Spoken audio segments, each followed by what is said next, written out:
عقل مند بادشاہ پڑھنے کے لائق بہترین تحریر۔ ایک ملک کا حکمران بنانے کا طریقہ بہت انوکھا تھا۔ وہ ہر سال کے پہلے دن اپنا بادشاہ بدل لیتے تھے۔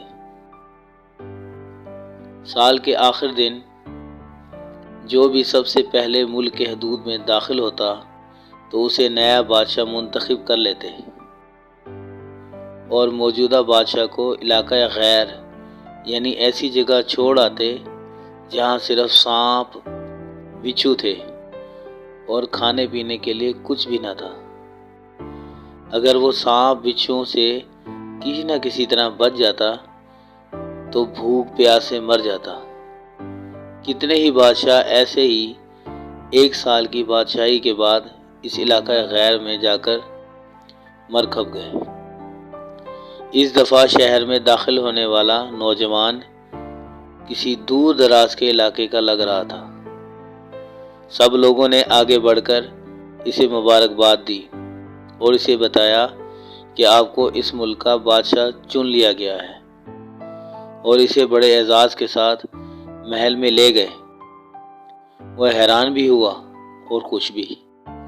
تخت پر بیٹھتے ہی اس نے پوچھا کہ مجھ سے پہلا بادشاہ کہاں گیا؟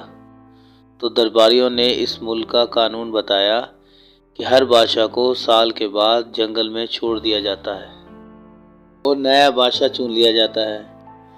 یہ سنتے ہی وہ ایک دفعہ تو پریشان ہوا، لیکن پھر اس نے اپنی عقل کو استعمال کرتے ہوئے کہا کہ مجھے اس جگہ لے کر جاؤ جہاں تم بادشاہ کو چھوڑ کر آتے ہو۔ درباریوں نے سپاہیوں کو ساتھ لیا اور بادشاہ سلامت کو وہ جگہ دکھانے جنگل میں لے گئے۔ بادشاہ نے اچھی طرح اس جگہ کا جائزہ لیا اور واپس آ گیا۔ اگلے دن اس نے سب سے پہلا حکم یہ دیا کہ محل سے علاقہ غیر تک ایک سرسبز و شاداب راستہ بنایا جائے اور اس جگہ کے بیچوں بیچ ایک ایسی رہائش تعمیر کی جائے جس میں ہر قسم کی سہولت ہو اور اس کے ارد گرد خوبصورت باغ لگائے جائیں۔ بادشاہ کے حکم پر عمل ہوا اور تعمیر شروع ہو گئی۔ کچھ ہی عرصے میں سڑک اور محل وغیرہ بن کر تیار ہو گئے۔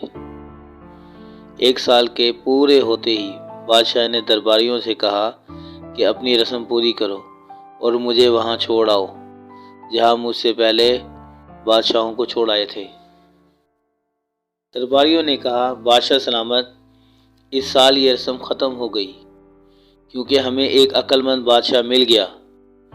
وہاں تو ہم ان بے وقوف بادشاہوں کو چھوڑ کر آتے تھے جو ایک سال کی بادشاہی کے مزے میں باقی کی زندگی کو بھول جاتے اور اپنے لیے کوئی انتظام نہ کرتے، لیکن آپ نے عقل مندی کا مظاہرہ کیا کہ آنے والے وقت کا خیال رکھا اور عمدہ بندوبست فرما لیا۔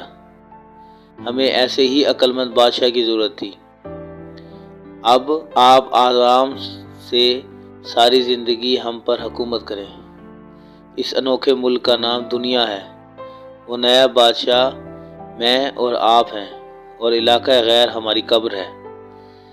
اب آپ خود فیصلہ کر لیجئے کہ کچھ دن بعد ہمیں بھی یہ دنیا والے ایک ایسی جگہ چھوڑ آئیں گے تو کیا ہم نے عقل مندی کا مظاہرہ کرتے ہوئے وہاں اپنا محل اور باغات تیار کر لیے ہیں، یا بے وقوف بن کر اسی چند روزہ زندگی کی مزوں میں لگے ہوئے ہیں اور دنیاوی زندگی کی ایک مخصوص مدت شاہی انداز سے گزار کر ضائع کر رہے ہیں؟ ذرا سوچئے کہ آج ہمارے پاس ابھی بھی کرنے کے لیے بہت کچھ ہے، لیکن ایک وقت ایسا آئے گا کہ پھر پچھتانے کی مہلت بھی نہیں ملے گی۔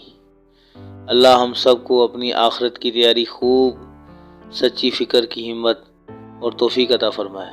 آمین۔ جزاک اللہ الخیر۔